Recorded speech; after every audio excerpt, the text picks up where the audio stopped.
So it's 1st of January 2025. I'm now in Kyiv, capital of Ukraine, and let's see what life looks like in Kyiv in 2025 when the third year of the war is almost over. So the first thing we can notice that we have electricity, and recently, like for several weeks, we have not had any power cuts, which is pretty unusual for Kyiv during wartime. We see public transportation running, but let's see if tram is going to come, because there's railways, and I expect to see at least one tram in like 5 minutes, I guess. And here it is, we see the tram. This is the old Soviet, or maybe even Czechoslovakian tram, but it's still running and still performing its function. As we see, there's lots of people inside, which is like unusual for the 1st of January, because people like should be celebrating New Year and staying home, spending time with their families and so on. But we see like people on the roads, people on the trams and so on. And also what we see during wartime in Kyiv is advertisement calling for Ukrainian men to join the army.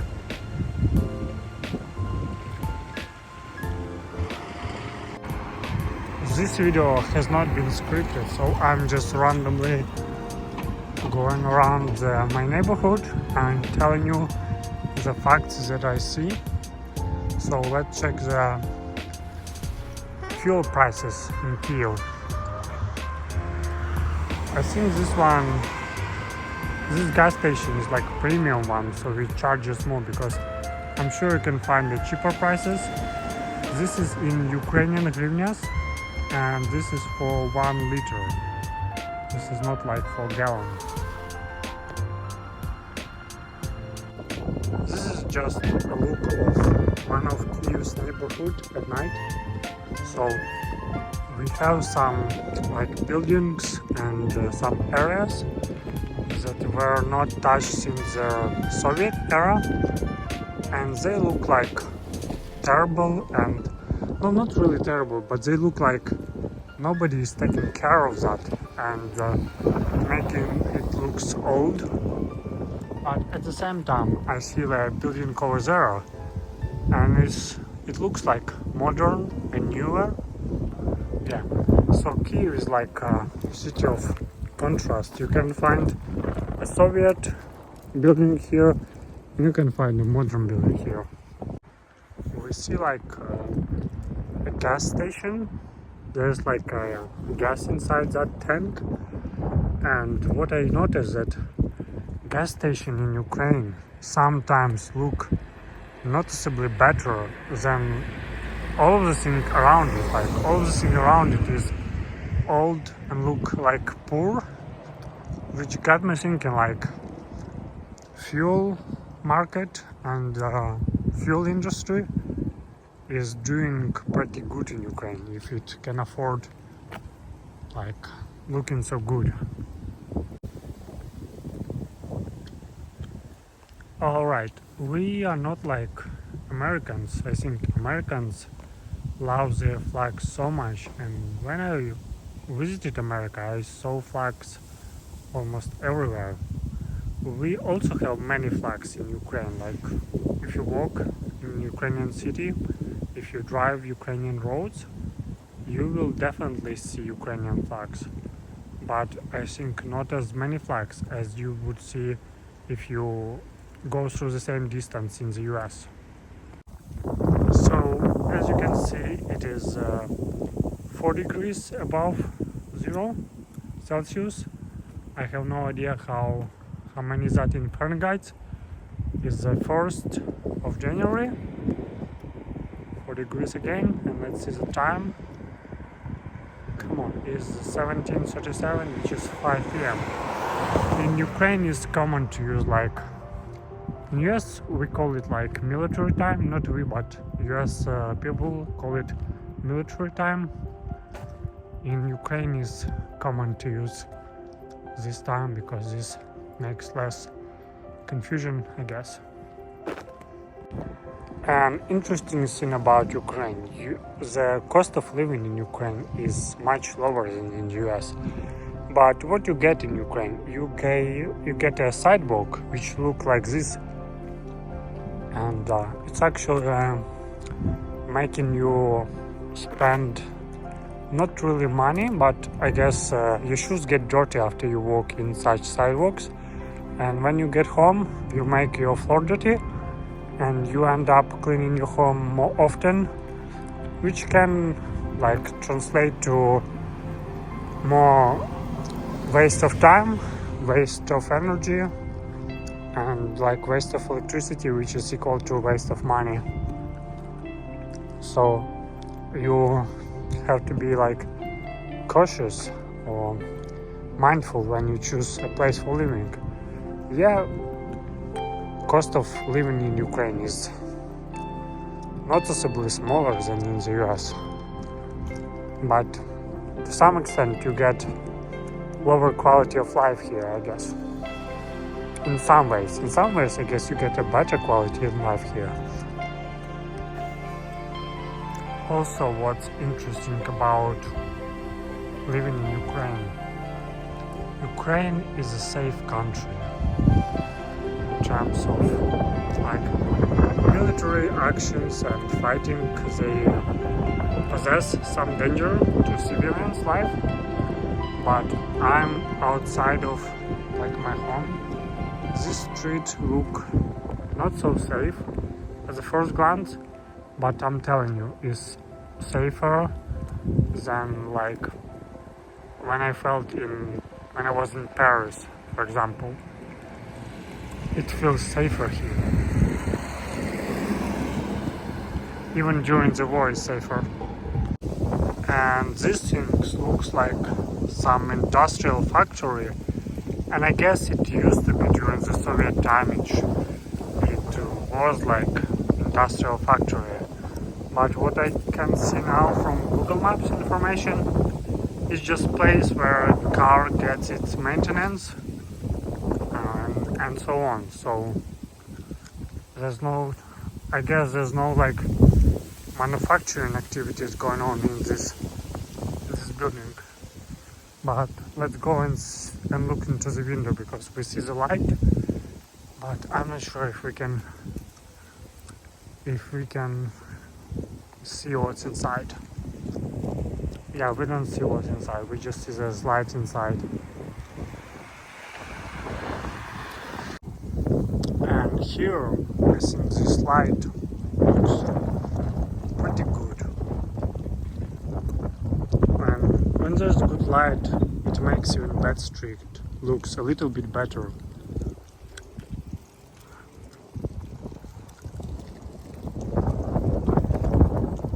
We see people using scooters, and we see this car which is apparently abandoned.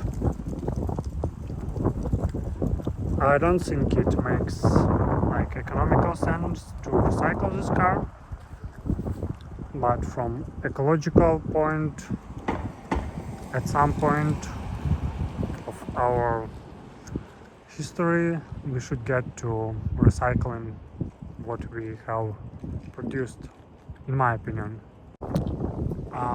To me it was interesting to look on the building and see how many windows in that building have lights and how many windows do not have lights. And I think today many people like have days off. Even during the war we officially don't have holidays, so today is not a holiday, at least for people who work in like government owned enterprises or in in something that is controlled by government, people should work today. If it's private, I think private owner can decide if his or her own employee should work today or not. So as we see, like, I think it's like 50% of window have lights and 50% of window do not have lights. Well, I think now its proportion is a little bit different, like I guess 60% do not have lights and 40% have lights. Also, as you can see, the first floor of building have like cages, and the floor above and everyone each above first floor normally don't have these cages, and I think it's because we have not defeated the all the criminal stuff in Ukraine, but it's still very safe country. Even though we have this, it's still very safe country.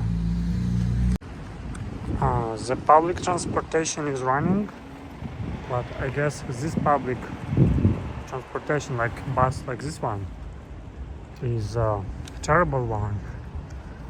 And why it's terrible? Because people with disability cannot get on that bus. People like with children are not convenient to get on that bus. You cannot get onto that bus with some stuff that's really big. For example, you buy something into a big box, and getting into this bus with that box will be really problematic for you. So someone who bought these buses for Kyiv city is a bad man, that's for sure. Another contrast that you might see in Kyiv. Here we see a truck which is modern. It's not like US truck, it has flat front.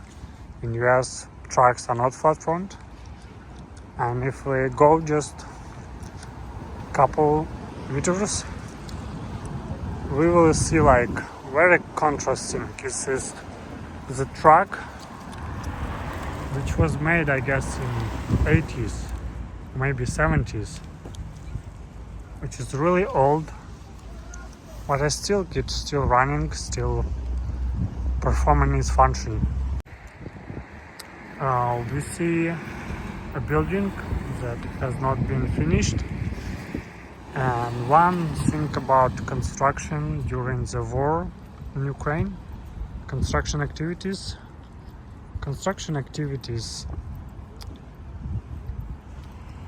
like halted for some time, and I managed to talk to one guy who owns a construction company, and he told me that he is now working on project which like 80 or 70% done, because people are worried to invest their money in something, because it is a war, it can be airstrike, the price on real estate can collapse if something bad happens in Kyiv. Nobody would want to live here, so people are hesitant to invest in real estate. On the flip side of that, we see that prices for renting apartment in Kyiv are rising, and they are rising because there's internally moved people who flee the war zone, and some of them come to Kyiv to live here. So we get the same amount of place to live in Kyiv, but we get more people here. So demand for living place is bigger than supply of that, which drive prices up. So that concludes my video, and at the end of the video I want to look at the traffic on the road. You probably won't see, but you will hear that. I see there's cars, and I think traffics on 1st of January looks more or less the same as it looks other days. Obviously at 6 p.m. people returning from job to home, from work to home, and traffic can be clever some days, but more or less it's the same as it is now. And right there we see Ukrainian flag. So thank you for watching. If this video is interesting, please comment, like it, and tell me what else would you want to know about Ukraine during the wartime. Stay safe. Bye.